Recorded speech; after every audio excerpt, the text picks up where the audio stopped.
Interesting movie updates ని ఇప్పుడు brief గా చూద్దాం. అవతార్ 2 మూవీ వరల్డ్ వైడ్ గా విడుదలైంది. రిలీజ్ కి ముందు 1 డే అడ్వాన్స్ బుకింగ్స్ తో ఇండియాలో 40 కోట్లు రాబట్టినట్టు తెలుస్తోంది. టోటల్ ఫిగర్ 100 కోట్లు ఉండొచ్చనే అంచనాలున్నాయి. ఇక అవతార్ 2 మూవీ ప్రివ్యూకి నెగటివ్ టాక్ వచ్చినా ఫ్రైడే రిలీజ్ తర్వాత లెక్కలు మారిపోయాయి. ఇండియాలోనే కాదు యూఎస్, యూరోప్ లో కూడా అవతార్ 2 కి పాజిటివ్ టాక్ పెరిగింది. ఈ మూవీ మొదటి రోజు కలెక్షన్స్ వరల్డ్ వైడ్ గా మినిమం 1000 కోట్లు, మాక్సిమం 3000 కోట్లు ఉండొచ్చని అంచనా వేస్తున్నారు. తమిళ movie Varasudu pre release event ఈ నెల 24కి ప్లాన్ చేస్తున్నారు. అయితే ఈ ఈవెంట్ కి power star Pawan Kalyan special guest అనే ప్రచారం జరుగుతోంది.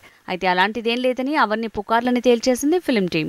ఇక తమిళ వారసుడు మూవీ నిజానికి మహేష్ తో ప్లాన్ చేశారట. సర్కారు వారి పాటతో తను బిజీగా ఉండటం, చెర్రీ, శంకర్ మూవీతో బిజీ అవడంతో ఆ కథ విజయ్ కి చేరిందట. అలా తెలుగు వారసుడు కాస్త తమిళ వారసుగా మారిందట.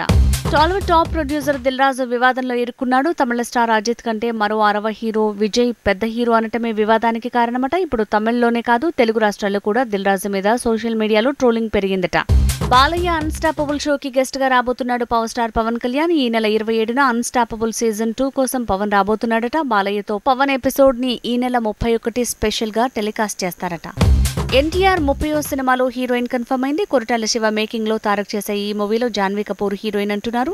చెర్రీ కంటే ముందే తారక్ తో జాన్వీ జోడీ ఫిక్స్ అయిందంటున్నారు.